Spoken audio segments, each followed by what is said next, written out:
Paul frowned. Feeling mixed emotions, he finally said to Adam, "Bro, what exactly are you trying to do here?"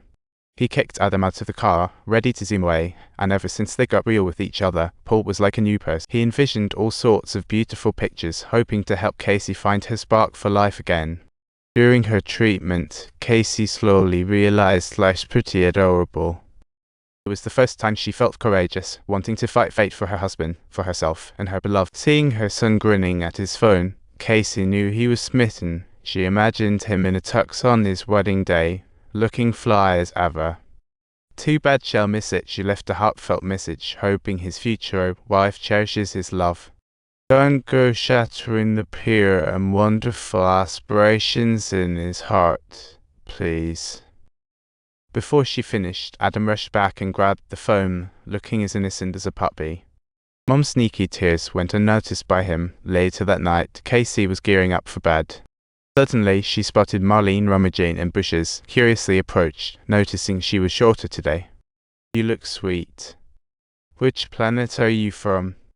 Casey felt a sudden tightness in her heart. It turned out that that sweet old lady, who patiently guided her, had secrets of her own, and she had no clue whatsoever.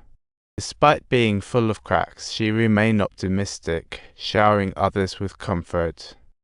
Watching Marlene's wrinkled face, Casey felt grateful, hoping the lovely memories could ease the pain of this dear old lady. But fate had other plans. Marlene's health worsened, and that day she suspiciously eyed Adam. Surprisingly, she pointed a gun at Adam. After hearing the news, Marlene felt guilt gnawing at her. Tears welled in her eyes as she apologized to Paul. This kind old lady saw Casey's family as her own and couldn't bear to hurt them. In the end, she left a farewell note, quietly ending her lonely life with a gunshot. In her letter, she expressed her concerns for Casey, encouraging her to live in the moment. Tears blurred Casey's vision as she realized she would never hear their familiar nagging again.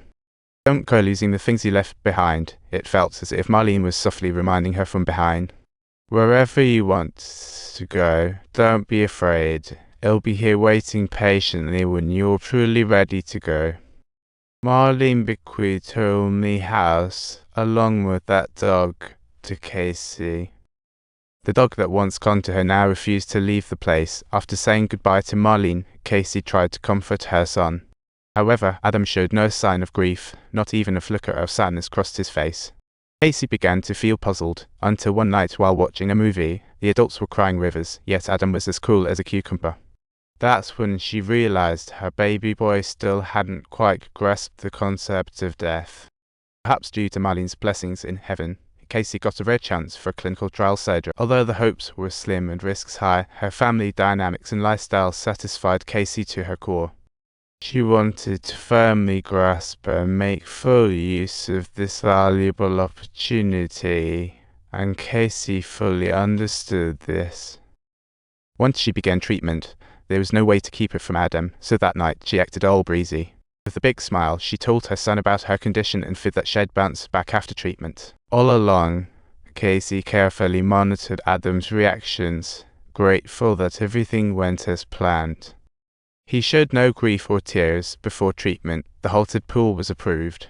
Now that autumn had arrived, Casey sat in the yard, unsure if she'd still be here next scorching summer.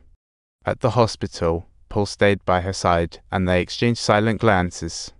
Just as Casey fell into a deep sleep, Adam stumbled upon a fallen wallet at home. Curious, he opened it to find an envelope stating, "Don't open this money, I'm still around." But despite his curiosity, he tore it open anyway.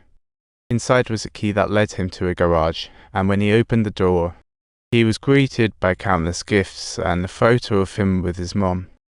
Adam stepped closer and realized these were all gifts meant for him, quietly waiting for their moment.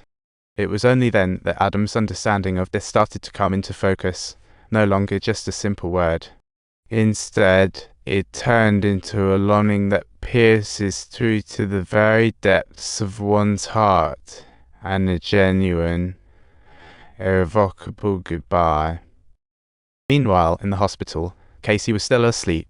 In her hazy state, she felt like she had entered another realm.